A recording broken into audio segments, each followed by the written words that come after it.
बिस्मिल्लाहिर्रहमानिर्रहीम। अस्सलामुअलैकुम।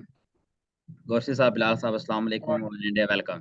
वालेकुम अस्सलाम रहमतुल्लाहि व बरकातहू। जी, ये हमारे संगी कॉर्नर क्लब की जो है ना हमारी आज पहली बाज़ाब्ता एक मीटिंग है।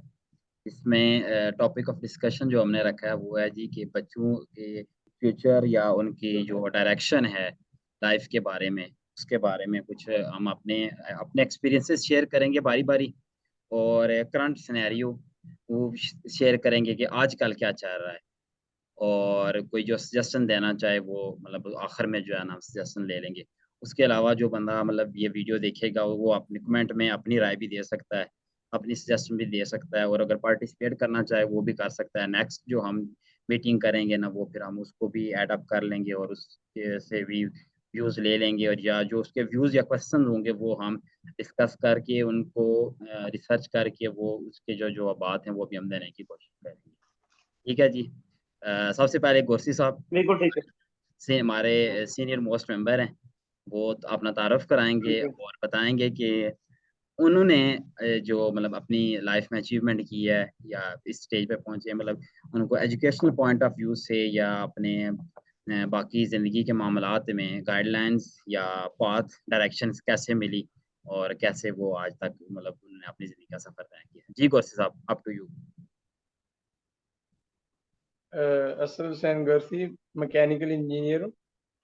और अगर मैं अपनी लाइफ की एजुकेशनल कैरियर या एजुकेशनल पाथ पर डिस्कस करूँ तो स्टार्ट में मैंने गांव के एक स्कूल में प्राइमरी तक एजुकेशन हासिल की। उसके बाद 6 to 8 3 साल मदरसे में रहा हूँ। और फिर उसके बाद क्योंकि हमारे इलाके में कोई उस तरह बहुत अच्छा स्कूल कॉलेजेस नहीं थे उस टाइम पे, तो इसलिए मुझे हॉस्टल में इस्लामाबाद आना पड़ा। वो जैसा कि कैड कॉलेजेस प्राइवेट कैड कॉलेजेस के हॉस्टल में होता है, क्योंकि 9th 10th और एफएससी यही ऐसी स्टेज होती है जहाँ पे आपने बनना होता है या बिगड़ना होता है एज ए स्टूडेंट। तो वैसे भी प्राइवेट कैड कॉलेजेस में अगर जिसका एक्सपीरियंस हो तो वहाँ पे कोई खास चेक एंड बैलेंस नहीं होता। आपको मैं तो यही कहूँगा कि एक तो ये है कि वालदेन की जो आपकी स्टार्ट की प्राइमरी एजुकेशन तक, खासकर उस्ताद का तो रोल होता ही होता है, लेकिन पेरेंट्स का जो रोल है, पेरेंट्स का जो चेक एंड बैलेंस है वो बहुत ज़रूरी होता है। तो मेरे वालिद साहब जो है उनसे हमने स्टार्ट में बहुत मारे भी खाई, खासकर मैथ के। और उनने जो है ना वो शाम को आके हमें चेक करना, हमसे खासकर टेबल ज़रूरी होते थे। उसके अलावा फिर इंग्लिश के हवाले से क्वेश्चनिंग करनी। उसके अलावा हमारी राइटिंग पे तवज्जो देना। फिर जब छुट्टियां हो जाती थी गर्मियों की या फिर हमें एग्जाम के बाद छुट्टियां होती थी, वो वाला जो पीरियड था उसमें वो हमें कम से कम 20 से 30 पेजेस दे के चले जाते थे राइटिंग को ठीक करने के। तो इस तरह जो है ना वालदेन की जो तवज्जो होती है वही आपके बनने और बिगड़ने में बहुत बड़ा किरदार अदा करती है। और फिर जब मैं 9th 10th और फर्स्ट ईयर सेकंड ईयर में आया तो मैं कहूँगा कि उस स्टेज पे जो बच्चे होते हैं उनका खुद जो है वो बहुत बड़ा रोल होता है, उनका सिंसियर होना जरूरी होता है। आपके वालदेन का चेक एंड बैलेंस भी हो और हर तरह का जितना एक चेक एंड बैलेंस भी हो, टीचर्स भी आप पे मैंने कहा, लेकिन जब तक बच्चे को खुद जो है ना वो 9th 10th एफएससी लेवल पे वो अपने आप को सही नहीं करेगा, वो तवज्जो नहीं देगा, तो मेरे ख्याल से दुनिया की कोई भी ताकत जो है ना वो घोल के उसके दिमाग में कोई भी चीज़ नहीं डाल सकती है। तो स्टार्ट में वालदेन की तवज्जो बहुत ज़रूरी है। पर जब आप इस लेवल पे पहुंच जाते हैं कि आप अक्ल बालग है तो उसके बाद मेरा आपकी तवज्जो सबसे बड़ा फैक्टर होती है आपको एक अच्छा स्टूडेंट बनने में। मुमिद तो मोमिन साबित। ठीक है। जी बिलाल साहब, अप टू यू।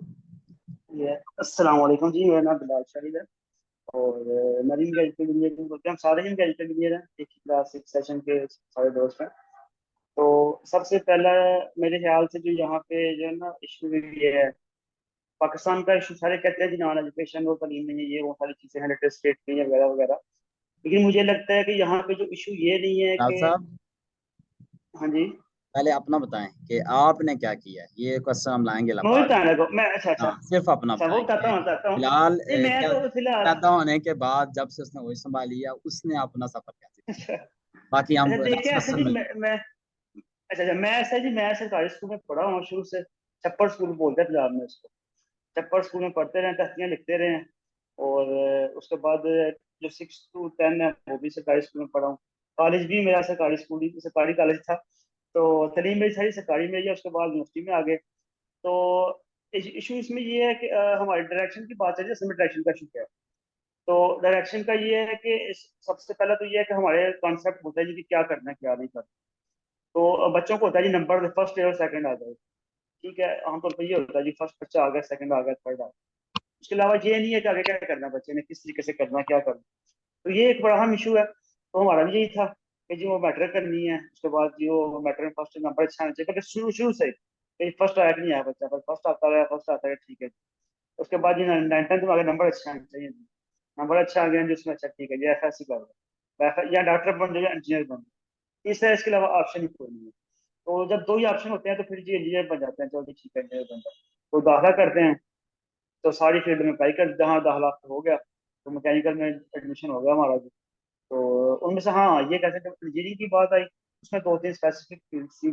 उनमें से एक में हमारा वो भी इस नाम से अच्छा था, ये इसका नाम अच्छा लग रहा है यार, इसमें अप्लाई कर देते हैं। तो उसमें हमारा नाम मैकेनिकल में आ गया, तो हमने मैकेनिकल इंजीनियरिंग कर। तो अब मुझे ये तो हमारा मामला हो गया फर्स्ट में। अब जो दूसरी बात है उस पर भी बोलूँ या बाद में बोलना, ये मतलब सब बैंक। नहीं नहीं, वो फिर हम नेक्स्ट में क्वेश्चन लेते हैं। ठीक, ओके मैं ओके। फिर अपना बताता हूँ। अस्सलाम वालेकुम, मेरा नाम मोहम्मद इमरान है। हमारी तालीम, मेरी तालीम भी बिल्कुल रवायती है। कायदा पहली, उसके बाद 5वीं 10वीं। तो डायरेक्शन यही थी, बस बच्चे ने 5 एक साल का होना है, या जब से उसने होश संभालनी है, इसको सर से उतारना है, स्कूल भेजना है, घर में बहुत तंग करना है ना। तो वो बिल्कुल रवायती अंदाज में सरकारी स्कूल में, मतलब इवन आप ये कह सकते हैं कि छठी में जाके हमने ABC सीखी है। तो पहले 5 6 साल इमेजिन कर सकते हैं कि हमने क्या किया है और क्या सीखा है। अब डेली के 5 6 घंटे लगाने स्कूल में जाना आना सारा कुछ। तकरीबन मेरा जो स्कूल था ना, वो तकरीबन आधा घंटा लग जाता था मुझे पैदल। तो खुद सोच लें कि एक बच्चा पैदल जो है ना, वो आधा घंटा स्कूल चल के जाना, फिर वापस आना। और सीखा जो है हमने वो 6th में जाके ABC मतलब प्रॉपर सीखी। 7th के बाद मैं को एजुकेशन में चला गया, प्राइवेट स्कूल में। वहाँ पे जाके जो एकेडमिक हिसाब से जो है ना, क्योंकि आगे 9th 10th जो पहला स्कूल था वो उर्दू मीडियम था, ये इंग्लिश मीडियम था। इसका मुझे फ़ायदा हो गया कि मेरे मैट्रिक्स में नंबर ठीक आ गए। मैट्रिक तो बिल्कुल साइंस करनी ही करनी, साइंस थी, दूसरी ऑप्शन कोई नहीं थी। फिर मैट्रिक में मेरा इंटरेस्ट जो है ना मैथ्स में बहुत ज़्यादा था। तो बस उस मैथ्स की बेस पे मेरे बड़े भाई ऑलरेडी इलेक्ट्रिकल इंजीनियरिंग कर रहे थे, तो वो भी एक मेरे लिए रोल मॉडल था। और उसके बाद जनाब मेरा प्री इंजीनियरिंग FSC में एडमिशन हो गया, वो भी मैंने प्राइवेट कॉलेज से किया। वो करने के बाद जो है हमारे AJK में इंजीनियर्स को 2 ऑप्शन होते हैं, या तो वो नॉमिनेशन के लिए अप्लाई करें पाकिस्तान की किसी यूनिवर्सिटी में, और वो सीटें बहुत कम थी। और दूसरा ये आज़ाद कश्मीर में वाहिद इंजीनियरिंग यूनिवर्सिटी थी, मीरपुर यूनिवर्सिटी। तो मेरा एडमिशन हो गया इलेक्ट्रिकल में भी, मैकेनिकल में भी। और तब मेरा बड़ा शौक था सिविल में, लेकिन भाई ने कहा नहीं, ये सिविल जो है ये मतलब इतनी अच्छी फील्ड नहीं है, बहुत ज़्यादा फील्ड में मैकेनिकल ज़्यादा बेहतर है। बस उन्हीं के कहने पे जो है ना, मैंने फिर मैकेनिकल में एडमिशन ले लिया।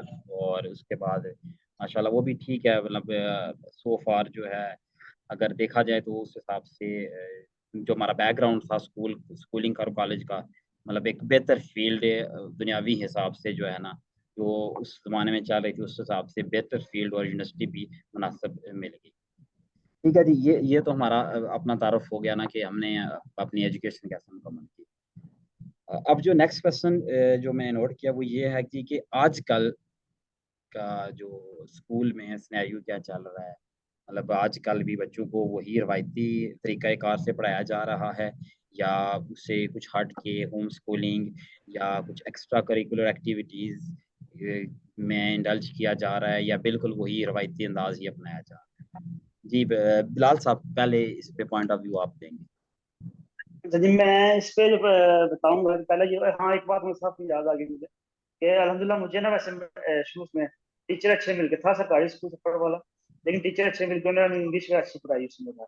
अच्छा, अब इस दूसरी जो बात आपकी है, इसमें आपने जो कहा जी कि अभी जो रवायती है और पहले यही चल रहा था, अब हमारे स्कूलों में चल होता ये है कि स्कूल लेवल पे बस ये फर्स्ट बच्चे नंबर इतने ले रहे, बस फर्स्ट आ गए, सेकंड आ गए, थर्ड आ गए, और बिल्कुल। मैट्रिक तक यही सीन है। हुँ, और जब मैट्रिक के बाद कभी यहाँ जाइए डॉक्टर, इसके अलावा तो ऑप्शन ही कोई नहीं है ना। आपके पास दो ही ऑप्शन है, या आपने डॉक्टर बनना है या इंजीनियर बनना है। डॉक्टर इंजीनियर बनने के बाद आपने करना क्या है ये किसी को नहीं पता। मतलब इशू ये है ना, मैं वो आगे बात शुरू की थी आगे भी कि हमारे मुआशरे का मसला ये नहीं यहाँ लिटरेसी है, मसला ये है कि यहाँ पे पता नहीं किसी को कि क्या करना है। तो जिसे कहते हैं ना अनगाइडेड मिसाइल है, सारे हवा में छोड़ रहे हैं, किधर जा रहा है, किधर जा रहा है, किधर जा रहा है। अगर हम अपनी बात करूँ तो जैसे अपनी बात करते हैं माशाल्लाह सारे एजुकेशन जॉब वगैरह करते हैं अच्छे अल्हम्दुलिल्लाह।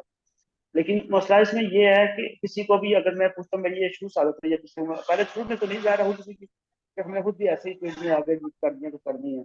लेकिन जब मैं फील्ड में चीज़ों को आइडिया होना शुरू हुआ, जैसे कि आपका एक शौर आया, तो मेरी पिछले कुछ सालों से ये मेरी एक रूटीन रही है कि जिस बंदे से मिलता हूँ ना, उससे पूछता हूँ मैं कि आप ये काम क्यों कर रहे सही। हो। फॉर एग्जाम्पल कोई इंजीनियर मिले से पूछता हूँ आप इंजीनियरिंग क्यों कर रहे हो भाई, या आप लोग क्यों कर रहे हो।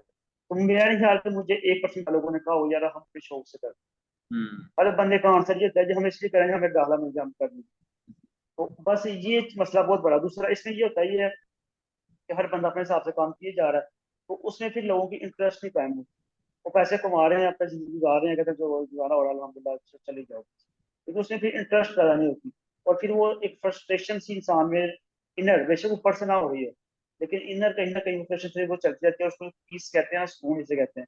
वो जिंदगी थोड़ा मुश्किल हो जाता है। या इसमें स्कूल लाइफ में भी अभी है, अभी तो हमारे जमाने थे ग्राउंड वगैरह, अभी तो ग्राउंड वगैरह का भी कॉन्सेप्ट ही नहीं है ना ग्राउंड है। क्रिकेट वगैरह भी गाँव में भी आप देखते हैं ग्राउंड नहीं मिलता है। तो लोगों को सिर्फ पढ़ना है, पढ़ना और पढ़ना, बस दैट्स इट। क्रिकेट में नहीं, लोगों का जो छोटे बच्चों को आप मैं कहता हूँ ट्रैवलिंग बहुत ज्यादा जरूरी है। तो छोटे बच्चों को ट्रैवलिंग नहीं मिल रही, इसका मेरे हेल्थ ट्रैवलिंग बहुत ज्यादा है। और एजुकेशन मेरा जो मैं चाहता हूँ, मेरा जो कॉन्सेप्ट है ये दो चीजें हैं उसमें main। एक तो ये कि बच्चों को डायरेक्शन की जाए। ये नहीं कि बच्चा एक दिन कह रहा मैंने पायलट बनना है, एक दिन कह रहा मैं डॉक्टर बनना है, एक दिन कह रहा मैं इंजीनियर बनना है, अगले दिन कुछ अगले कुछ। उनको एक गाइडलाइन दी जाए, उनकी जो इंटरेस्ट है उनको पहचाना जाए कि बच्चे के इंटरेस्ट किस चीज में है। तो उस इंटरेस्ट को लेके उसको इंटरेस्ट को डेवलप किया जाए और उसको गाइडलाइन दी जाए। एक तो फील्ड ही है। दूसरा इसमें एक और इशू बहुत बड़ा ये है हमारे साथ मेरे ख्याल में, जी। कि हमारे मुआशरे में ना जो छोटे लोग तो नहीं है वैसे, लेकिन हम जो आमतौर जिनको समझते हैं छोटे लोग हैं, जी फल दिहाड़ीदार हो गए, सब्जी वाले हो गए, जो वेंडर हो गए छोटे कम मोटे जो हैं, आमदन वाले कह सकते इनको हैं। हम कम आमदन वाले कह लें आप, या जिनका आप छोटा मामूली पेशा है, हम्म। उनको हम लोग इज्जत नहीं देते।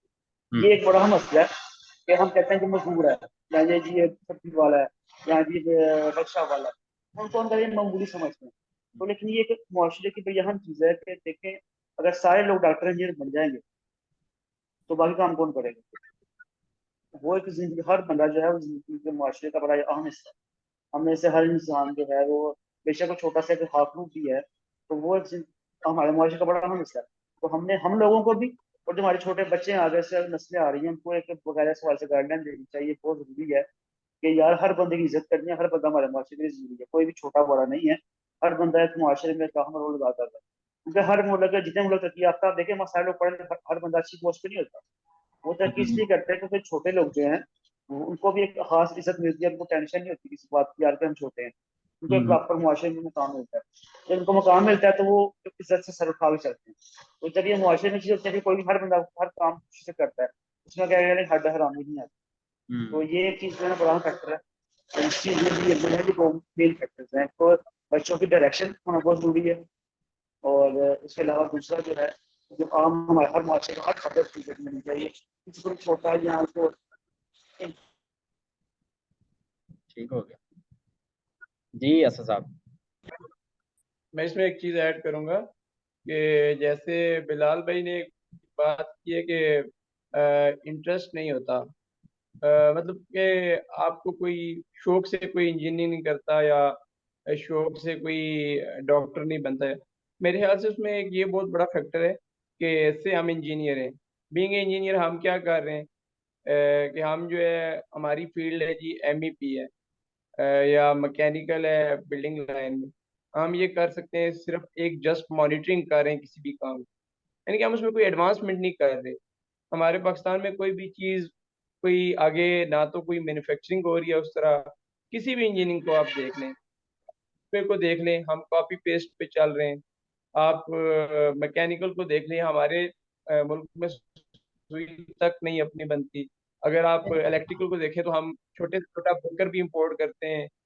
और अगर हम सिविल पे जाएं तो मेरे ख्याल से ये एक बहुत बड़ा फैक्टर है कि हमारा इंटरेस्ट, लोगों का इंटरेस्ट इसलिए भी नहीं होता, उनको इतना शौक इसलिए भी नहीं होता कि बस ठीक है बन गए, किसी भी चीज़ में पैसे कमा लिए। तो अगर हम एमबीबीएस या हम मेडिकल के में देखें तो वहाँ पे भी एडवांसमेंट कोई नहीं है, बस वही रवायती तरीके से डॉक्टर बन गया जी ठीक है, और एक चीज़ चल पड़ी स्पेशलाइजेशन कर ली बस ठीक है। मेरे ख्याल से ये भी एक बड़ा फैक्टर है कि हम लोग इंटरेस्ट डेवलप नहीं होता। इंटरेस्ट नहीं है, इंटरेस्ट मैं बिल्कुल सही आपकी बात। बात से एग्री, एग्री कर आई रहा हूँ, एग्री, लेकिन एग्री। इसमें एक इशू है ना। देखें, इंजीनियर और डॉक्टर के बगैर आपका सोसाइटी नहीं चल सकती ना, आपके ये बंदे जरूरी हैं। ऐसे ही, ये इशू जो है ना, ऐसे ये ही। हमारे इदारों में बन रहा है। यूनिवर्सिटीज और कॉलेजेस वो उस तरह से ट्रेन नहीं कर रहे। ये तो बात की बात आज की ना। अभी हमने बात करनी है बेसिक लेवल पे कि बच्चे को कौन सी डायरेक्शन है। हाँ, तो आपने बच्चे को डॉक्टर बना नहीं लिया, इसमें ये कोई बुरी बात मैं नहीं है। सब एक सेकंड बात है, जी जी असर की बात इंटरप्ट कर रहा हूँ एक सेकंड। वो जी असद साहब की जो गोरसा ने बात किया वो इस लिहाज से ठीक है कि चूंकि लोग डॉक्टर बस बन जाते हैं या इंजीनियर बस बन जाते हैं, जी जी। उनको इंटरेस्ट उसमें डेवलप नहीं होता। वो बस एक मुआशरे में मुकाम हासिल करने के लिए बन जाते हैं। जब वो बन जाते हैं तो उनका एक उस इंटरेस्ट डेवलप ही नहीं होता कि वो अच्छा हम्म। काम कर सके। जब डायरेक्शन अच्छी होगी, अपने शौक से लोग बनेंगे ना, तो वो उसमें इनोवेटिव, उसमें अच्छी चीजें भी क्रिएट कर सकते ऐसा ही है, हैं। ये बिल्कुल ऐसा। पॉइंट है उनका। बिल्कुल ठीक। हाँ, सही है, लेकिन हम उस चीज को भी अपने टॉपिक में ना एक दिन लाएंगे कि फॉर एग्जाम्पल मैं इंजीनियर बन बिल्कुल। गया हूँ, तो कोई मसला नहीं है, एडमिशन मेरा हो गया। अब अदारे ने जो है ना बच्चों को उस तरह ट्रेन करना है कि वो कम अज कम उस हिसाब से वो कैरी कर सके। क्योंकि अभी ये भी चीज बिल्कुल आ सही रही है बात। ना कि सारे डॉक्टर बन रहे हैं, इंजीनियर बन रहे हैं, लेकिन आप समझे, अब मैं जैसे इस इलाके में रह रहा हूँ ना, इसमें जो छोटी मोटी बीमारी होगी ना वो तो चेकअप डॉक्टर कर लेगा ना, उससे बड़ी होगी ना कहेंगे जी पिंडी चले जाओ। पिंडी यहाँ से बिल्कुल जाना ऐसे ही, कितना बिल्कुल बड़ा प्रॉब्लम है। ऐसा साहब आप जिस इलाके में ऐसे रहे ही। हो वहाँ पे अगर हॉस्पिटल भी अच्छे होंगे, डॉक्टर भी अच्छे होंगे, हमारी सोसाइटी के लिए कितना बड़ा फायदा। खैर हम उसको जो है ना नेक्स्ट एक अभी टॉपिक में लेके आएंगे। ठीक है। हमारे यहाँ हाँ, भी ऐसा ही है जी। अब फॉर एग्जाम्पल मेरी अपनी बच्ची है तो मैं उसके बारे में भी वो बड़ा कॉन्शियस हूँ ना कि उसको कब स्कूल लेके जाना है, कब नहीं लेके जाना है। हमारे यहाँ जो ट्रेंड चल रहा है ना वो यही है, 3 4 साल में बच्चे को मतलब कह रहे हैं जी कि स्कूल भेज दें। पढ़ना है नहीं पढ़ना है जी घर से उतार दें। तो मेरा मेरा ये मानना है ना कि जैसे बिलाल ने ये बात की कि तालीम तो ठीक है लेकिन उसके साथ तरबियत। अब हम जब बिल्कुल। स्कूलों में डाल देते हैं कि 1,000 रुपया 2,000 पे टीचर फीस लेके वो हमारे बच्चों की तरबियत करेंगे, तो वो कितनी एक करेंगे जब हम खुद उसमें इंटरेस्टेड नहीं है। बिल्कुल सही बात। सबसे पहली एग्री, जिम्मेदारी एग्री, जनाब वालदेन की है। वो फिर डिसाइड कर एग्री। लेंगे 5 साल करनी है, 7 साल करनी है या जितनी भी कर। उसके अलावा फिर तालीम आ जाती है।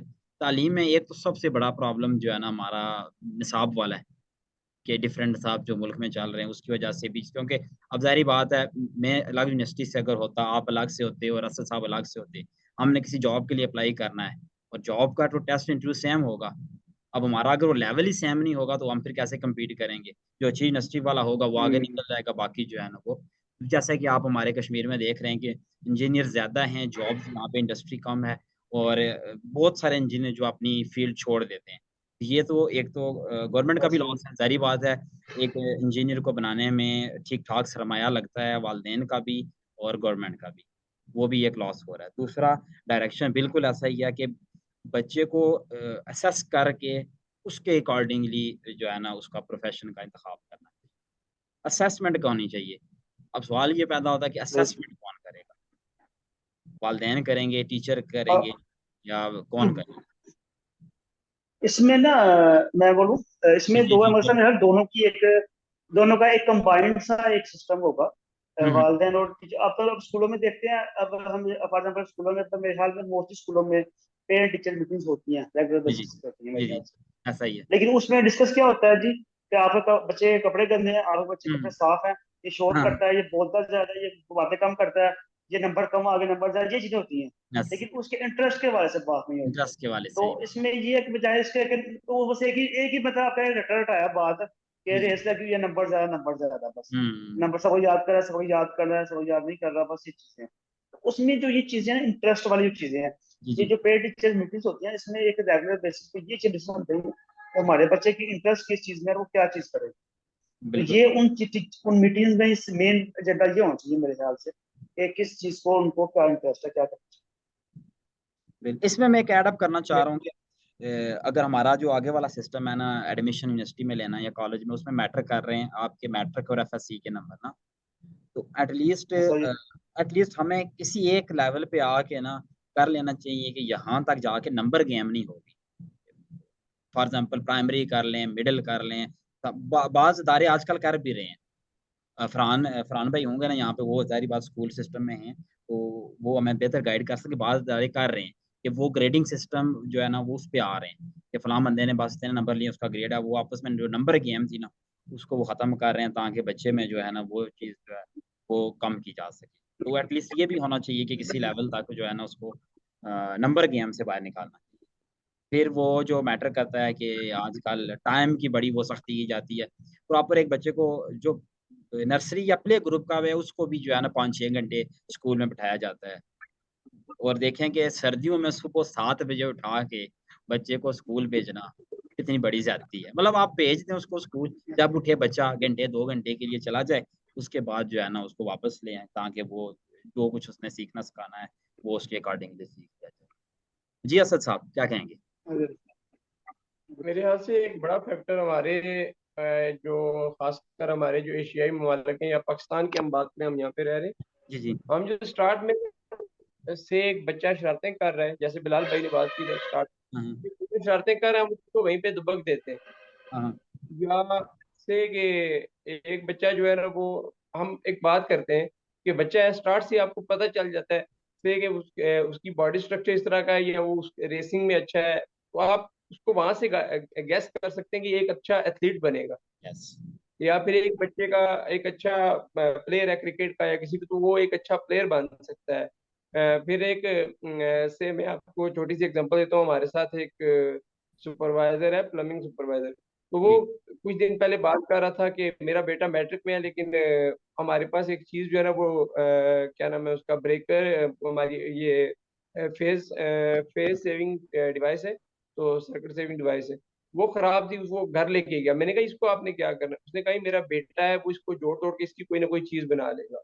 हाँ। तो ये मतलब है कि उसने ये बड़ी अच्छी बात की कि मेरा बेटा जो है ना इंटरेस्ट है। उसमें ये, मैं चाहता हूँ कि वो इसी चीज में आगे जाए। हुँ। तो इस तरह के जबरदस्त वो जबरदस्त। बंदा जो है ना गैस करे कि मेरा, और दूसरा ये कि जो बच्चा शरारतें करता है या कोई और इस तरह की चीज है, मेरे ख्याल से उसको डांटना नहीं चाहिए, मारना नहीं चाहिए। मार वाला जो आंसर है ना, ये भी आपकी बहुत सारी सलाहियतों को दबा देता है। जी। ये एक बहुत बड़ा फैक्टर है हम ऐसे लोगों के, ये उनकी सलाहियतों को दबाने में। बिल्कुल सही। इसमें मैं एक बात ऐड करनी, मुझे एक वाकया छोटा सा याद आ गया कि हमारे हम पढ़ते मैट्रिक क्लास में पढ़ते थे। तो हमारे टीचर थे वहां पे ना, एक तो 7वीं क्लास से बच्चा एक आया भागता हुआ था, सर जी वो क्लास में बच्चे शोरपुर डालते हैं। तो उसने आगे से जवाब दिया कि बच्चे जो हैं शोर डालें, कब्रिस्तान में थोड़ी बैठे हुए हैं। कब्रिस्तान तो नहीं है, क्लास है, शोर डालें तो क्या होगा शोर डाल रहे हैं। मुझे हाँ स्वागत पसंद आई यार कि बच्चों ने शोर तो डालना, क्या हो गया। कहीं मुझसे प्रेशर डाला होता हर टाइम की शोर डाल दिया, शोर से पता नहीं क्या हो गया। तो सही क्या बात। होगा, शोर डाल दिया तो मुझको इतना कम से कम थोड़ी सा पिटियांड होना चाहिए, थोड़ा सा चुनाव। ऐसे चुप करके तुम साल के बैठे हुए हैं कि बिल्कुल मामला गंभीर हो गया। सही है। और मैंने जहाँ पे नोट किया है ना कि कुछ होंगे ज़ाहिर है अच्छे टीचर भी होंगे, लेकिन जो टीचर है ना वो तरबियत पे या असेसमेंट पे या इंडिविजुअली बच्चे की साइकी के लेवल पे आके वो जो है ना इंटरेस्टिंग है। वो सिर्फ़ और सिर्फ़ उसकी माँ, स्पेशली उसकी माँ, क्योंकि वो 24/7 उसके पास होती है। सबसे ज़्यादा वो लेती है, या उसके बाद उसके बाप, या जिस घर में वो रह रहा है। अगर वो मतलब एक हमारा इस हमारे मुल्क का एक बड़ा अच्छा सिस्टम है जो ख़ानदानी निज़ाम है, मतलब हम सारे इकट्ठे रहते हैं, उससे भी ना बच्चे पे बड़ा एक असर पड़ता है। एक ऐसा घर होगा जिसमें इंडिपेंडेंट माँ-बाप जैसे बच्चे रह रहे हैं, उसके बच्चे को आप कंपेयर कर रहे हैं एक जॉइंट फैमिली सिस्टम में जो बच्चा रह रहा है ना, जॉइंट फैमिली सिस्टम वाला बच्चा जो है ना वो ज़्यादा मतलब मल्टीटास्किंग या टैलेंटेड होगा उस बच्चे की निस्बत तो बिल्कुल सेपरेट रहेगा। खैर सेपरेट में ऐसे ही ये है ऐसे कि ही आपको ज़्यादा एफर्ट करनी पड़ेगी। ऐसे ही ऐसे ही। तो बाकी स्कूल में मैं आपको अपना वाक़या सुनाऊँ कि मैं थोड़ा क्लास में ठीक स्टूडेंट था, तो हमारे जो दोस्त वगैरह होते थे वो कहते थे आज हमने सबक नहीं याद किया, तुमने भी नहीं सुनानी है। मतलब स्कूल में तो वो चीज़ आती ही थी, उन्होंने नहीं सुनाना, मैंने भी नहीं सुनाना, तब हम स्लेट पे लिखते थे। मुझे टीचर कहते हाँ जी, आप चेक करें, स्लेट। ठीक है? तो जो मेरे दोस्त होते थे, वो दस्ती से साफ कर लेते थे, हाँ, मेरा ठीक है, बस ठीक है। तो सही है का अगर के भी फिर अटेंडेंस लगाने में आ जाओ। तो मतलब ये चीज़ें देखें लेटर स्टेज पे आके यही चीज़ें तो हम में ज़्यादा डेवलप भी हो सकती हैं ना, ऐसा ही ऐसा ही। मज़बूत भी हो सकती हैं। तो मेरा ख़्याल है कि इसमें सबसे पहले ये है कि बच्चे को थोड़ा-सा लेट स्कूल भेजना चाहिए। एट लीस्ट 5 साल तक जो है ना उसको होम स्कूलिंग अगर हो सकती है 5-7 साल तक उसको जो है ना होम स्कूलिंग में करानी चाहिए हमें। जब तक वो सही मैच्योर नहीं हाँ हो सकता, तब तक जो है ना उसको स्कूल का जो बर्डन है ना वो नहीं डालना। फिर स्कूल सिलेक्शन में ये भी बात जो है सही ना है। हमें स्कूल सिलेक्शन में भी हमें जो है ना बहुत एहतियात करनी चाहिए। फिर वो स्टार्ट में बच्चे पे बहुत ज्यादा बर्डन नहीं डालना चाहिए। नहीं डालना ये चाहिए, बहुत बिल्कुल बड़ा। जो असद साहब बिल्कुल ने बात बिल्कुल, किया ना उसको एक्टिविटीज में इन्वॉल्व करना स्टेप बाय चाहिए। स्टेप, हाँ, स्टेप हमारे स्कूलों में स्टेप बाय स्टेप एक्टिविटीज उसको होनी ना लेके चाहिए। जाना चाहिए। हाँ जी, बिल्कुल ऐसा ही। जैसे और हम लोग एक बात करें, जी जी मैं अब अपने स्कूल की बात करूँ, हमारा गांव में एक प्राइवेट स्कूल है, तो वहाँ पे हम स्टार्ट में जो है ना वो ऑक्सफोर्ड का सिलेबस रखते हैं।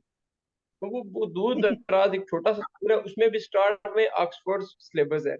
और जब हम 9th क्लास में आते हैं तो हम लोग का सिलेबस बिल्कुल इजी होता है, यस। क्योंकि आप पहले उसको। और वो ऑक्सफोर्ड की मैथ जो है ना, मैं एफएससी में था और मैं ऑक्सफोर्ड की मैथ पढ़ाते हुए मुझे कम से कम पहले दिन तैयारी करनी पड़ी। कितना टफ सिलेबस होता है वो असद ऑक्सफोर्ड साहब का। ये आप अपने गांव के वो इंटरनेशनल स्कूल की बात कर रहे हैं? जी जी, चटा माना। ठीक है ठीक है, ये नाजरीन को हम बता क्या सकते बात हैं है ये कि तो। असद साहब के स्कूल में बड़ा इंटरनेशनल स्कूल है। हम कभी उसका विजिट भी आपको हाँ, कराएंगे और उसके बारे में आपको हमने देखा हुआ है, हमने देखा है, मजीद कराएंगे मालूमात बाद में। भी देंगे। असद साहब वहाँ पे, हाँ, असद साहब आप वहाँ पे एज क्या फराइज नाम सर अंजाम देते रहे? प्रिंसिपल? मैं chief visiting professor, visiting professor, visiting professor. ठीक हो नहीं, गया एक जी। बड़ा फैक्टर है। ऐसा ही है, इसमें कोई शक नहीं है, अच्छा मगर, सिलेबस सिलेबस वाला जैसे जो फैक्टर है आप बहुत important बात है कि मैं अपने स्कूल की आपको बात कर दूं है। कि जी अब जी, हमारे पास वहाँ पे गाँव में प्रॉपर बिल्डिंग भी नहीं है। ऐसा ही है। और फिर ऐसे भी ही। जो है ना वो कम से कम 10-12 साल, 15 साल हो गए, 10-12 साल तो हो गए वो चलता आ रहा है।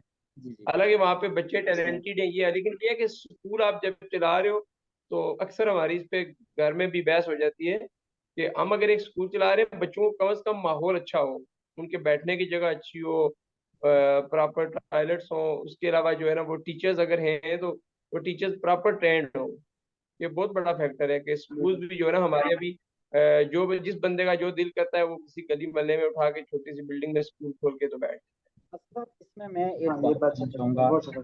कि जो स्टेट इन्वेस्ट करती है गवर्नमेंट स्कूल पे करती है, वहाँ पे स्कूल टीचरों की पे होती है ज़्यादा, और वो उस तरीके से डेवलप नहीं होते। अब प्राइवेट स्कूल आगे हैं बहुत ज़्यादा है, उसमें बच्चे कम ऐसे हैं, ही कंपटीशन। टीचर भी कम हैं, और आप इमेजिन कर सकते हैं कि आज के दौर में 4,000 5,000 रुपया एक टीचर को सैलरी दी जा रही ऐसे ही है। है। इतनी सारे पैसों में वो बेचारा क्या करेगा? क्या इसका करें। तो जाहिर है ये सिस्टम होना चाहिए, क्राइटेरिया जिस तरह वो है, जी सैलरी का सिस्टम है कि कम से कम जिस तरह हमें सैलरी है इसकी फिक्स होनी चाहिए, कम से कम इतनी सैलरी होनी चाहिए, ये तो एक बिल्कुल। फिक्स चीज है और ये लाजमी होनी चाहिए। और और दुकानों की वैसे भी तरह। इवन के जो सरकारी स्कूल है, जी जी मेरे यहाँ सरकारी स्कूलों में जो टीचर है उनकी सैलरी बाकी जगहों से ज्यादा होती है। तो टीचर से कैसा पेशा है, जितना ज्यादा इनको आप कह लें कि जितनी ये फ्री होंगे ना, मतलब कि आप हम्म, एक कह लें कि इकोनॉमिकली टेंशन से, तो उतने वो हम्म, ज्यादा अच्छी तरीके से स्टडी पे फोकस करवा सकते हैं बच्चों की टीचिंग। ऐसा तो ही है। इनकी जो आमदनी वगैरह है कम से कम मुनासिब होनी चाहिए कि चूंकि जो गवर्नमेंट है वो एक रिस्पेक्टेड तरीके से आम स्कूल से हो सके। बिल्कुल, और बहुत ज़्यादा स्कूल ओपन होना शुरू हो गए हैं ना। प्राइवेट स्कूल मतलब एक इलाके के हिसाब से, फिर बेसिक स्कूल अलग होने चाहिए। फॉर एग्जांपल बच्चों वाले स्कूल ना वो छोटे-छोटे इलाकों में हाँ। होने चाहिए। जैसे बेसिक हेल्थ केयर यूनिट है हम्म वो छोटे में इलाके में होना चाहिए, उससे जो हम्म। बड़ा अदारा है वो उसमें थोड़ा ज़्यादा एरिया कवर होना चाहिए। जैसे एक मोहल्ले की मस्जिद होती है और एक जामिया मस्जिद होती है ना, इस तरीके से इनमें फ़र्क होना चाहिए। अब हमारे यहाँ क्या होता है कि हाँ सही। एक ही जगह पे सारे स्कूल होते हैं, छोटे बच्चों को भी वहाँ से ले आना, वहाँ पे जाना, वो मुश्किल हो जाती है, और जो है ना बाकी मसाइल भी। असद साहब, आपको ये बताते चलें जी, हमारे दोस्त असद साहब ने ये बहुत जल्दी बोर्डिंग स्कूल में भी किया। तो बोर्डिंग स्कूल में बच्चे को कब भेजना चाहिए? सर मेरे ख्याल से बोर्डिंग स्कूल में अगर आप देखते हैं बच्चे की साइकी देख लीजिए। अगर तो जी बच्चा मेच्योर है, जैसे जी आपके कैट कॉलेजेस हैं या आपके अच्छे कॉलेजेस हैं जो वहाँ पे आप उसको 8th में भेज दो। जी लेकिन अगर आपका बच्चा मेच्योर नहीं है या उसमें शाइनेस है या उसकी कोई ना कोई जो है ना उसकी बॉडी में डेफिशिएंसी है, तो आप उस बच्चे को एफएससी से पहले बोर्डिंग स्कूल में ना, ठीक है। फर्स्ट ईयर से पहले। ये बहुत जरूरी फैक्टर है। इसमें और अब इसमें हमने दो मैं फैक्टर हाँ, देखने हैं, बच्चे को देखना है और अदारा देखना है कि हम भेज किस में रहे हैं, वहाँ पे फैसिलिटीज क्या है। बात पे हमें, मैं आपको छोटी सी एग्जांपल देता हूँ कि जिस टाइम मैं कैट कॉलेज में इस्लामाबाद आया था, तो वहाँ पे हमारे कॉलेज में चर्च और हम्म, इवन के शराब नोशी थी। और ये एफएससी के स्टूडेंट करते थे। ये बड़ा और फैक्टर है। उस टाइम पे हम्म, और उस टाइम पे गवर्नमेंट का कॉलेज था, कैट कॉलेज हसन अब्दार, जी जी। और वहां पे चर्च आम, 9th-10th के बच्चे भी चर्च पीते थे। अब तो अब तो इवन के हम हॉस्टल्स की बातें सुनते रहते हैं, आइस, अफयून और ये चीजें, और बहुत उस पर सारी भी हम ऐसी चीजें डिस्कशन जो यहाँ करेंगे पे ना इंशाल्लाह, उस पॉइंट पे भी हम डिस्कशन करेंगे। तो बोर्डिंग बिल्कुल में बच्चे को इसमें जो है ना, जो है ना इसमें हमारे पास नया। टाइम कम है, 3 मिनट रह गए, एक सवाल लूंगा अच्छा उसके मैं तो बाद। इसमें मैं भी ऐड करूंगा कि ये बोलिए। जो हॉस्टल है ना, मेरे ख्याल से हॉस्टल में ना इसको एफएससी से पहले नहीं डालते एडवांसी बच्चे को। हाँ, एक बहुत मजबूरी है, आप किसी ऐसे इलाके में जहाँ अच्छे स्कूल नहीं है या आपकी फैमिली का माहौल जो है वो बहुत खराब है, एक अलग बात है, उस केस में आप करवा सकते हैं। लेकिन उसके अलावा आपको मेरे ख्याल से एफएससी से पहले बच्चे को दाखिल नहीं करवा एडवांसी किसी भी हॉस्टल में देना चाहिए।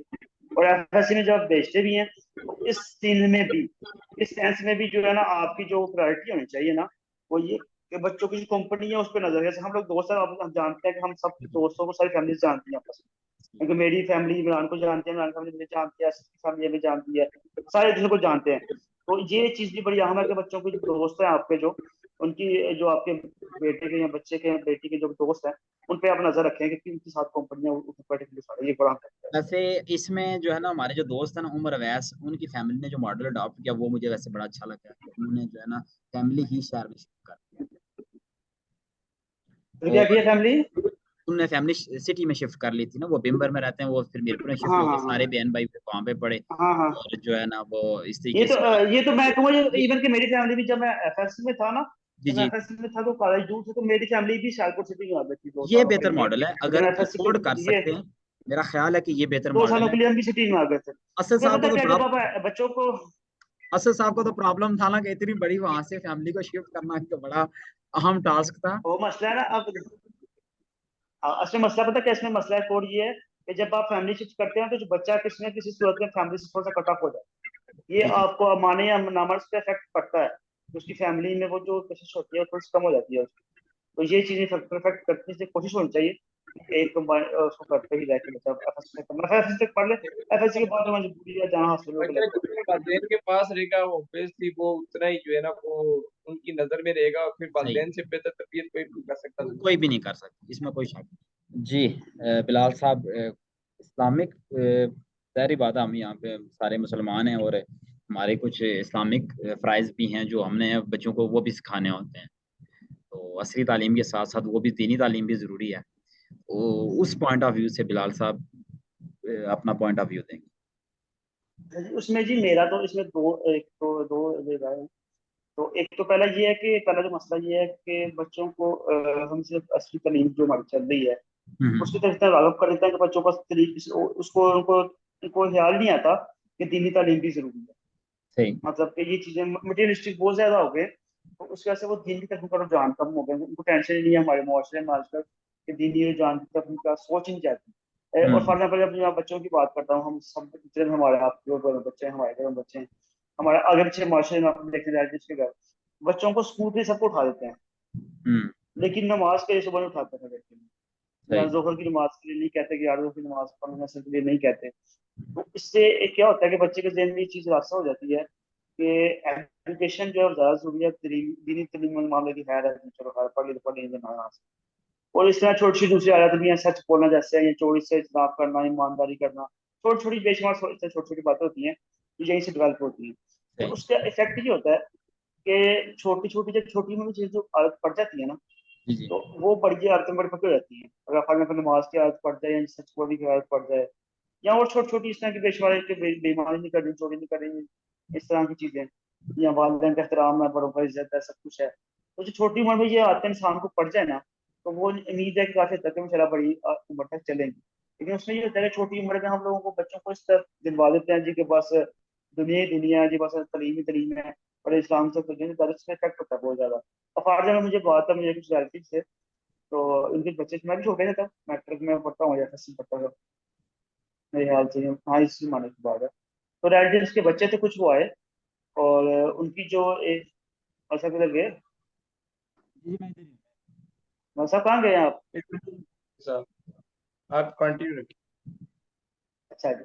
तो मामला इस तरह से हुआ जी कि वो बच्चे आए तो उनसे बात होने लगी थी, मतलब उनको सारे ब्रांडों का नामों का पता था, फलानी गाड़ी या फलानी के कपड़े हैं, फलाने की पैंट है, फलाने का लेकिन उनको ये नहीं पता कि नमाज सिखाते हैं, बस लिटरली डालो ना, खुद सुना ना ये, तो वो आके नहीं पता कि कौन सी नमाज कितनी सिखाते हैं, और कोई ब्रांडों सालों के नाम याद थे, और कपड़ों के, और जी वो गाड़ियों के, और ये वो, तो ये एक चीजें हमारे से होती है छोटी उम्र में, जब आप नहीं करते उनको, जी जी उनको फिर उनको से में ये सब्र ही नहीं आता कि हमारा जो बेसिक मकसद है वो इस्लाम है, और हमें जो दुनिया के साथ साथ दुनिया जो है ना वो दीनी तालीम भी लेनी है, और नमाजें और जो फ्राइज हैं वो पूरे करने हैं। ऐसा और ही अभी मैं देखता हूँ बहुत से ला बच्चों को हमारे ना, अक्सर हमारे में अक्सर बच्चों को तो दीनी बातों का नहीं बताती। जी तो जी ये, और उसमें एक और फैक्टर भी है छोटा सा, मैं ऐड करूंगा। हम्म। जब हमारे जमाने से, मैं छोटा बच्चा था, मुझे याद है, जब सोते थे तो कई दफा वालदा ने या वाला साहब ने, उसने जो है ना, उन्हें कहानी सुनानी करनी ना, मतलब कि उसने वो हकाया टाइप होनी, सबक होना एक, नमाज के हवाले से या दूसरे हवाले से कोई सबक होना, हमने बिल्कुल सुननी शुरू में सुन जाना। ये इफेक्ट होता था। अभी क्या होता है, बच्चे मोबाइल देखते रहते हैं, और मोबाइल देखते हुए सो जाते हैं, तो वो उनको तरबियत ही नहीं मिल रही वो वाली, जो जो बेसिक जो दीन की बातें थी, जो वालदेन या की कहानियों से मिलती थी, वो नहीं मिल पाती। जी जी तो ये एक फैक्टर है इसमें, इसमें तो जो मेरा होना चाहिए वो। ऐसा ही है मैं जी। इसमें एक चीज ऐड करूंगा कि जैसे बिलाल साहब ने बात की है नमाज की। अब हम लोग हालांकि मैं मदरसे में पढ़ा हूँ, उसके अलावा जो है ना मैं काफ़ी हद तक जो है ना बाद में इस्लामी जमीयत तलबा से भी अटैच रहा हूँ। लेकिन मुझे अभी भी जो है ना कुरान मजीद को तर्जमे के साथ पढ़ने में बिल्कुल इंटरेस्ट नहीं है। उसकी रीज़न क्या है? उसकी रीज़न ये है कि मुझे बचपन में कुरान मजीद तर्जमे से पढ़ाने की तरगीब ही नहीं दी गई। बस सही मुझे जो है ना वो ऐसे नाज़रा पढ़ा दिया गया है। तो अगर हम उसको स्टार्ट से ही बच्चे के साथ जो है ना वो थोड़ा-थोड़ा करके उसको तर्जमे के साथ कुरान मजीद पढ़ाएँ तो हमारे बहुत सारे मसाइल वैसे ही हल हो जाएँगे। ठीक है। ऐसे। ठीक है, मैं दूं पॉइंट ऑफ व्यू। अच्छा, जी मेरा जी। पॉइंट ऑफ व्यू वही है। एक तो ये है कि जैसे आप स्कूल में हमने ये बात डिस्कस की कि एक खास एज से पहले बच्चे को नहीं भेजना। सिमिलरली जो दीनी तालीम है वो भी बच्चे को एक खास एज से पहले नहीं भेजना। इस्लाम में जैसे 7 साल है, आप 5 साल कर लें, 6 साल कर लें, तो उससे पहले मतलब उसको बताना ही नहीं चाहिए क्या है या क्या नहीं, वो खुद आपको ऑब्जर्व करे। मेरी बेटी 1.5 साल की है, हम घर में नमाज पढ़ते हैं, उस दिन जो जाए नमाज पे आ गई, मैं आपसे कभी वीडियो भी शेयर करूंगा। वो जो है ना सजदा दे रही थी, ऐसे खड़ी होती है फिर सजदा दे रही है फिर खड़ी होती है। ऐसे ही। मतलब वो खुद देखिए कि मेरे घर में क्या एनवायरनमेंट। ये तो ऐसे ही। सोल जिम्मेदारी आ गई वालदेन की कि वो घर में वो इस्लामिक इन्वायरमेंट रखे। जब वालदा सर पे दुपट्टा रखेगी तो बेटी भी जाहिर बात है रखेगी। जब वालद मस्जिद में जाएगा तो बेटा भी पूछेगा वालद साहब किधर जा रहे हैं, वो भी मस्जिद में। दूसरी बात यह है कि जब हम तालीम को शुरू करते हैं तो मैं अपना बताऊं कि हमारा ये था कि मेरी वालदा मतलब एजुकेटेड नहीं थी, उन्होंने ये कहा जी कि बच्चे को भेजना है, मस्जिद भेजना है। अब उन्हें तो नहीं पता क्या पढ़ा रहे हैं क्या नहीं पढ़ा रहे। मस्जिद में सिर्फ वो असद साहब वाली बात, सिर्फ नाजरा पढ़ाया जाता है। मेरा कहना यह है कि लैंग्वेज पढ़ानी चाहिए। मतलब आज हमें पता चल गया कि हमारे लिए ज़रूरी 3 ही लैंग्वेज हैं, उर्दू है, इंग्लिश है और अरबी है। तो अगर हम स्टार्ट से ही लैंग्वेज पे कंसंट्रेट करें ना, फिर इंटरेस्ट भी डेवलप हो जाएगा। और तर्जमे के साथ कुरान बिल्कुल। पढ़ना, नमाज को समझ के पढ़ना, ये सारी चीज़ें हो जाएंगी। और आपको हम समझ सकते हैं कि हमने इंग्लिश सीखी तो नहीं ना, हमने उर्दू सीखी तो नहीं ना, बस स्टार्ट हमने अपना उससे लिया है, लैंग्वेज की तरफ लिया, और आज जो है ना हम वो बोल सकते हैं। अरबी में हमने सिर्फ उस तरफ गए ही नहीं है। अरबी में हमने डायरेक्ट पढ़ना स्टार्ट किया और आज तक जो है ना हमें अरबी की समझ नहीं आई। दूसरी बात ये होगी जी कि इसको हमने लैंग्वेज की बिल्कुल। तरफ लेके जाना है। जी जी असद भाई। ऐसे ही। मैंने बिल्कुल एग्री कर रहा हूँ, लैंग्वेज की समझ आएगी कि इट्स मीन आपको दीन की समझ आ गई। आप जो पढ़ रहे हो, नमाज पढ़ रहे हो, आपको पता है कि मैं क्या पढ़ रहा हूँ, तो उसमें फिर इंटरेस्ट ऑटोमेटिकली डेवलप हो जाता एग्री कर रहा हूँ जी, बिल्कुल ऐसा ही है। इसमें मैं ऐड करूंगा कि मैं कल में कुरान पढ़ा, अलहमदुलिल्लाह तफसीर में पढ़ी, 6 चीजें पढ़ी हैं, और उसकी तफसीर कुरान के अलावा एक और कुरान की जो तफसीर वो भी मैंने पढ़ी है, 2 तफसीरें जी पढ़ी हैं मैंने अलहमदुलिल्लाह तफसीर। लेकिन ये मैंने बहुत सारे लोगों से सुना है, और मैं इस बात एग्री करता हूँ। एक कुरान को जो समझ है ना, अक्सर वही समझता है उसको अरबी जुबान आती है। ऐसा ही है और जब हम लैंग्वेज। तर्जमा पढ़ भी लें, तर्जमा ऐसे कहते हैं तकरीबन कुरान में 6 जिल्दों में तफसीर मैंने पढ़ी है, और सारे लोग, अक्सर लोग कहते हैं ये तर्जमे के बिल्कुल करीब है, अगर पढ़ते हैं तो आप ऐसे समझे कि आप असली कुरान ही पढ़ रहे हैं। लेकिन फिर भी ये तो कहते हैं जो असल अरबी जो है ना, असल अरबी जो है, वो असल अरबी में पढ़े तो असल मजाक फिर ही आएगा आपको, जब आपको असल अरबी आती होगी, इस बात में है। बिल्कुल ऐसा है लैंग्वेज में। और तीसरी तीसरी चीज़ ये है जी कि हमने घर का एनवायरनमेंट, बस बिलाल ने बताया कि छोटी छोटी बातें, सच बोलना, मतलब उसको सिखाना तो नहीं है सच बोलना, हमने खुद सच बोलना है। मतलब बाकी जो मामलात हैं, वालदेन की इज्जत करना, बड़ों की इज्जत करना, छोटों के साथ उस तरह पेश आना, या फॉर एग्जांपल हमारे घर में कोई मांगने वाला आ जाए, हम उसको किस तरह डील करते हैं, बाकी लोगों को हम किस तरह डील करते हैं, जैसे हम डील करते हैं, अब बच्चा है तो हमें वालिद को चाहिए कि वो उसको साथ लेके जाए, मस्जिद में जा रहा है साथ लेके जाए, बाजार जा रहा है उसको साथ लेके जाए, ताकि वो बच्चा जो है ना आपको देख के सीखे और जो है ना वो चीज़ें वो फिर डेवलप करे। और इसी तरीके से ये चीज़ भी होगी, फॉर एग्जाम्पल बच्चे को आप खेलने के लिए भेज रहे हैं, तो हमें खुद भी विजिट करना चाहिए कि बच्चा कहाँ पे खेलने जा रहा है, क्या खेल रहा है, किसके साथ खेल रहा है, क्योंकि इसके साथ फिर मैंने एक चीज़ ऑब्ज़र्व की है ना, हमारी सोसाइटी में अच्छे लोग भी हैं, इसमें कोई शक नहीं है, लेकिन ख़ास तौर पे ऐसी जगहों पे जब बच्चे जाते हैं, कॉलेज में जब बच्चे जाते हैं, वो कॉलेज के साथ ही हो सकता है, साथ में नुक्कड़ में जो है ना स्नूकर क्लब हो। अब वहाँ पे आपको पता है कि किस-किस तरह के लोग आएँगे, वहाँ पे चरस बेचने वाला भी आएगा, वहाँ पे जुआ खेलने वाला भी आएगा, वो आपस में लगाया होगा उन्होंने जुआ, हमें शो करें कि हम आपस में गेम कर रहे हैं पैसों पे, आपको भी बीच में इन्वॉल्व कर लेंगे और वो आपस में वो दोनों मिले हुए होंगे, बाद में जो है ना आपसे पैसे लेके वो आपस में डिवाइड कर लेंगे। मैं आपको एक स्टोरी सुनाता हूँ कि अभी हमारे घर के पास ना एक उर्स हुआ है। तो वहाँ पे एक मेला भी लगा, मैं भी अपनी बच्ची के साथ गया चलो घूमने-फिरने। वहाँ पे रियली वो जुए की गेम जो होती है ना, वो लूडो के जो दाने होते हैं, कि आप 6-5 पे इतने पैसे हाँ रखोगे, हाँ हाँ आपको डबल मिलेंगे। हाँ हाँ वो डाइस। भी चल रही थी और वहाँ पे लोग जो है ना उसको खेल रहे थे और एन्जॉय कर रहे थे। और ये भी तो जुए की और सब आप किस्म है, समझ रहे थे।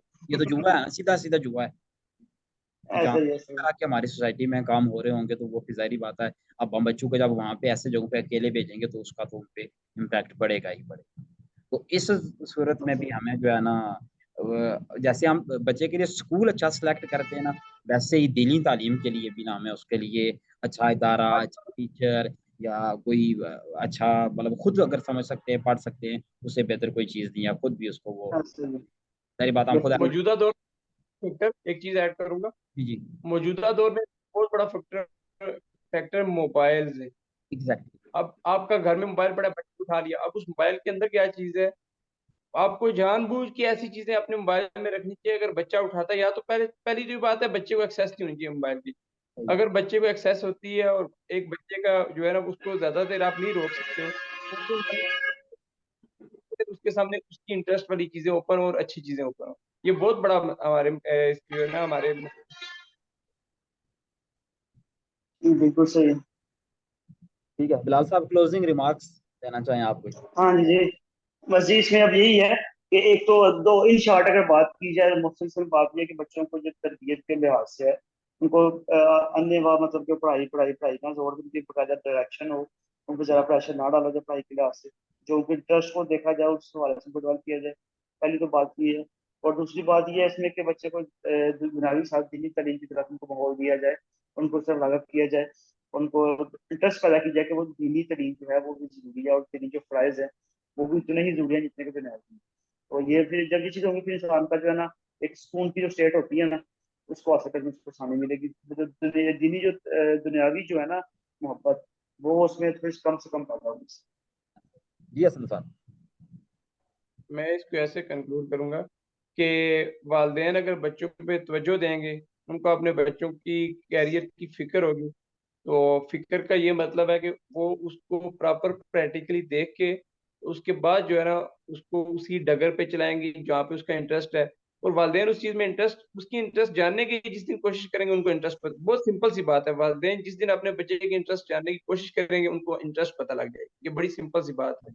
वालदेन से बड़ा मेरे ख्याल से कोई भी जो है ना वो साइकोलॉजिस्ट नहीं है। और वालदेन के पॉइंट ऑफ व्यू से मुझे मेरा एक ख्याल है कि वालदेन को जनरेशन गैप समझना चाहिए। मतलब ये नहीं कह रहा मैं कि वालदेन में ये वो है ड्रॉबैक है या क्या है। अब वालदेन को जनरेशन गैप समझना चाहिए। फॉर एग्जाम्पल हमारे वालदेन में हमें जनरेशन गैप है, हमारे आने वाले बच्चों में हमारा जनरेशन गैप है। फॉर एग्जाम्पल उनके पास मोबाइल नहीं था, हमारे पास मोबाइल है। अब वालदेन या बड़े हमें यही ताना देते हैं, यार आप मोबाइल में घुसे रहोगे, तो ये करते हो वो करते हो, तो इसमें जो है ना अकॉर्डिंगली उस चीज़ को लेके चलना चाहिए। मतलब इस हाँ सही दिन बात। में जो मसाइल हैं, मामलात हैं, वालदेन को उनके अकॉर्डिंगली डील करना चाहिए। क्योंकि आप कल आप बिल्कुल। देखेंगे मोबाइल की वजह से लड़कियां खास तौर पे बच्चियां हमारी बहुत ज़्यादा ट्रैप हो जाती हैं। अब उनमें उनका आप यकीन करें कोई कसूर नहीं होता है। इसी तरीके से बच्चे हैं इसको ये जो टॉपिक है हमारे सभी टॉपिक पूरा शायद में टॉपिक इसको किससे पढ़ करेंगे ठीक है, इसको। इसको भी हम नेक्स्ट इंशाल्लाह कर लेंगे। ठीक है जी, आज का जी हमारा हम टॉपिक क्लोज कर रहे हैं बच्चों के इसके आज हमारे दो बंदे भी शामिल नहीं थे। हाँ जी हमारे दो बंदे भी शामिल नहीं थे आज। अनीस, इसके ऊपर हम एक और सेशन करेंगे ताकि हमारे इस सेशन से अगर कोई क्वेश्चन वगैरह आते हैं ना तो वो कमेंट बॉक्स में लिख नोट कर लें, या हमें पर्सनली भी भेज सकते हैं, हम उनको भी डिस्कस करेंगे। उसके अलावा इन फील्ड से जो एक्सपर्ट लोग हैं, फॉर एग्जांपल दीनी तालीम में या दूसरी असली तालीम में, हम उनको भी इनवाइट करेंगे, करते हैं। बल्कि इस फोरम में अगर कोई आना चाहे तो वो हमारे साथ शामिल हो सकता है डिस्कशन में, क्योंकि बेसिकली हमारा बुनियादी मकसद तो यही है ना कि हमने सोसाइटी के लिए मिलजुल के कोई बेहतर काम करना है।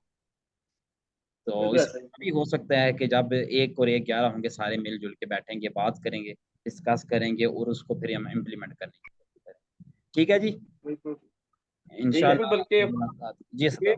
फरहान का इसका एक एक्सपीरियंस भी है, तो वो हमारा फोरम ज्यादा जानदार होगा जिसमें वो भी होंगे, जी क्योंकि जरूर वो जरूर स्कूलिंग। इंशाल्लाह हम इसको कंटिन्यू करेंगे। जो जब जब जब जब हमें कोई पॉइंट मिलेगा, कोई क्वेश्चन आएगा, हम उसको कोशिश करेंगे जरूर एड्रेस करें। खुद समझ नहीं आती है, किसी से रिसर्च करके, किसी से पूछ के उसको बिल्कुल हम जो है ना जवाब देने की कोशिश करेंगे। ठीक है ना? बिल्कुल सही। ठीक है जी, ओके अल्लाह हाफिज, इंशाल्लाह मुलाकात ओके, होगी। अल्लाह हाफिज़, अल्लाह हाफिज।